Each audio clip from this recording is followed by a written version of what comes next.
എന്താണ് PM ശ്രീ പദ്ധതി? അതായത് നമ്മുടെ രാജ്യത്തെ സ്കൂളുകളിൽ അടിസ്ഥാന സൗകര്യ വികസനം, അതാണ് PM ശ്രീ പദ്ധതിയുടെ ലക്ഷ്യം. രാജ്യത്ത് ഉടനീളം സ്കൂളുകൾ നവീകരിക്കും. അധ്യാപക ദിനത്തിലായിരുന്നു പ്രധാനമന്ത്രി നരേന്ദ്രമോദിയുടെ ഈ പ്രഖ്യാപനം.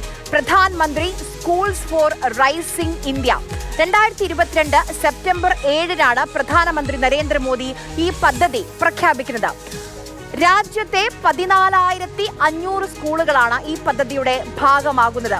2020 ദേശീയ വിദ്യാഭ്യാസ നയത്തോട് ചേർന്ന് നിൽക്കുന്ന തരത്തിലായിരിക്കും ഈ സ്കൂളുകളുടെ പുനരുദ്ധാരണം വരിക.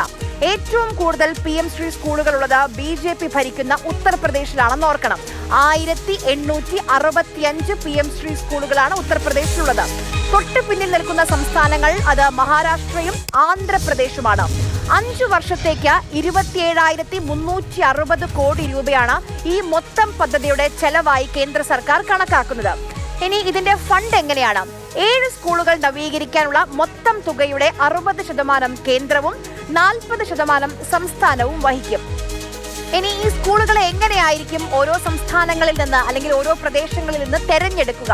ഈ തെരഞ്ഞെടുപ്പിന് ചില മാനദണ്ഡങ്ങളുണ്ട്. അത് ചലഞ്ച് മോഡ് വഴിയാണ്. കേടുപാടുകളില്ലാത്ത സ്കൂൾ കെട്ടിടങ്ങൾ, ആൺകുട്ടികൾക്കും പെൺകുട്ടികൾക്കും ഒക്കെ കുറഞ്ഞത് ഒരു ടോയ്ലറ്റ് വീതമെങ്കിലും സ്കൂളുകളിൽ വേണം. ഇതൊക്കെയാണ് മിനിമം മാനദണ്ഡം എന്ന് പറയുന്നത്. ആ തെരഞ്ഞെടുത്ത സ്കൂളിന്റെ പേരിന് മുന്നിൽ PM ശ്രീ എന്ന് പ്രിഫിക്സ് ആയി ചേർക്കണം. അതൊരു പ്രശ്നമായി കണക്കാക്കുന്നുണ്ട്. കായികം, കല, ശാസ്ത്രം ഈ വിഷയങ്ങളിൽ പ്രത്യേക ശ്രദ്ധയാണ് പ്രധാനപ്പെട്ട ഒരു വാഗ്ദാനമായി മുന്നോട്ട് വരുന്നത്. കായിക രംഗത്തേക്ക് വന്നാൽ മെച്ചപ്പെട്ട സൗകര്യങ്ങൾ, അതായത് ഗ്രൗണ്ട്, അടിസ്ഥാന സൗകര്യ വികസനം, അങ്ങനെ മെച്ചപ്പെട്ട കാര്യങ്ങൾ ഉണ്ടാകും. ശാസ്ത്ര മേഖലയിൽ നൈപുണ്യം, സയൻസ് സർക്കിൾ, ഗണിത സർക്കിൾ, അതോടൊപ്പം തന്നെ കൃഷിയെ പ്രോത്സാഹിപ്പിക്കാൻ പ്രത്യേക പഠന രീതിയൊക്കെ, ഹരിത വിദ്യാലയം, പരിസ്ഥിതി ജല സംരക്ഷണം, അങ്ങനെ പല തരത്തിലുള്ള ആശയങ്ങളാണ് മുന്നോട്ട് വെച്ചിട്ടുള്ളത്. RSSന്റെ വീക്ഷണത്തിലുള്ള ദേശീയതാ സങ്കല്പങ്ങൾ അടിച്ചേൽപ്പിക്കാനുള്ളൊരു ശ്രമം അത് ഉണ്ടാകുമെന്നുള്ളതാണ് ഏറ്റവും വലിയ വിമർശനമായി ഉയരുന്നത്.